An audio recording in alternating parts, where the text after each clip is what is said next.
High school student Peter Liu is worried about his future.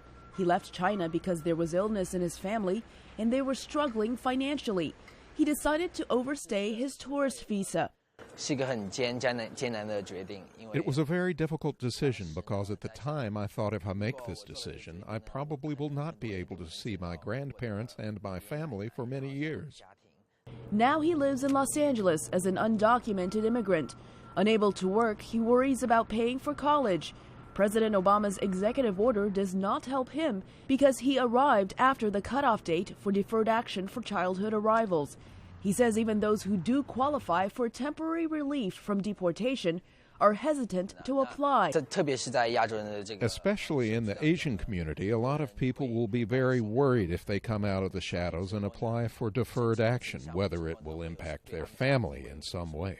President Obama's executive order suspends the threat of deportation for illegal immigrants who have lived in the U.S. for at least 5 years and have children who are legally in the U.S. Deportations of criminals. However, those considered a security threat or who have a criminal record will continue to face deportation. Cambodian refugee David Ross falls into that category. When he was 16, he killed a man and spent almost 19 years in prison.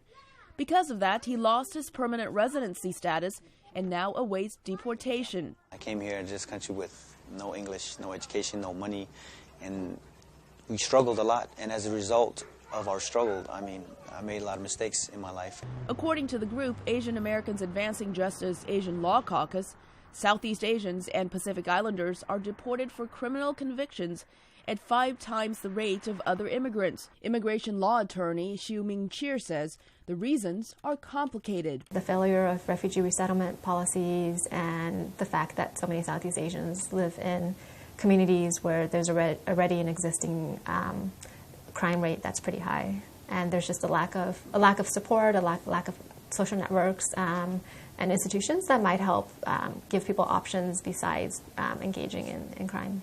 Cheer says many of these Southeast Asians have turned their lives around after serving time in prison, including David Ross. He now has a job, supports a family with 2 children, and volunteers. He hopes the law would change so a judge can decide who with a criminal record gets deported. Bringing judiciary discretion back would be something that is the first step, because the judge can make a decision on the merit of the person, not who the person was, but who the person is today. Both David Ross and Peter Liu say they are speaking out despite the risk of deportation in hopes that lawmakers will hear their story and reform the immigration system in their favor.